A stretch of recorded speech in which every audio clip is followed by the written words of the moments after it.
சென்னை திருவொற்றியூரில் பூட்டிய வீட்டிற்குள் தலைமறைவாக வாழ்ந்து வந்த ரவுடி வெட்டி படுகொலை செய்யப்பட்ட சம்பவம் பரபரப்பை ஏற்படுத்தியுள்ளது. இதுகுறித்த கூடுதல் தகவல்களை செய்தியாளர் நிர்மல் வழங்கிட நாம் கேட்கலாம்.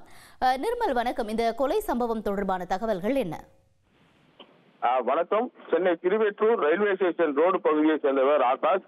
இவர் மீது கொலை முயற்சி, வழிப்பறி என 17க்கும் மேற்பட்ட வழக்குகள் உள்ள நிலையில் கடந்த மாதம் 22ஆம் தேதி சிறையில் இருந்து வெளியே வந்தார்.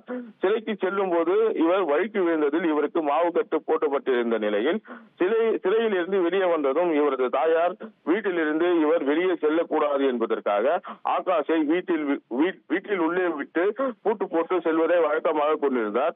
இந்த நிலையில் பூட்டின் சாவியை யாருக்கும் தெரியாமல் வாசலில் இருக்கும் குப்பை தொட்டியில் மறைத்து வைத்து வந்ததாக தெரிய வருகிறது.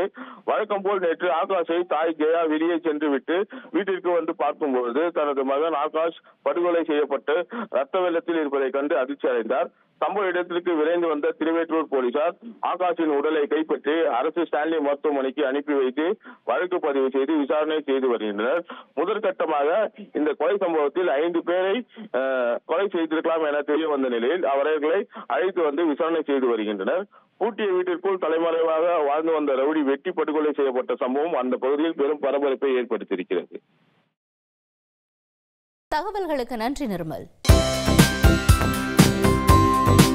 தந்தி டிவியை உங்கள் கேபிள் டிவி ஆபரேட்டரிடம் இலவசமாக கேட்டு பெறுங்கள்.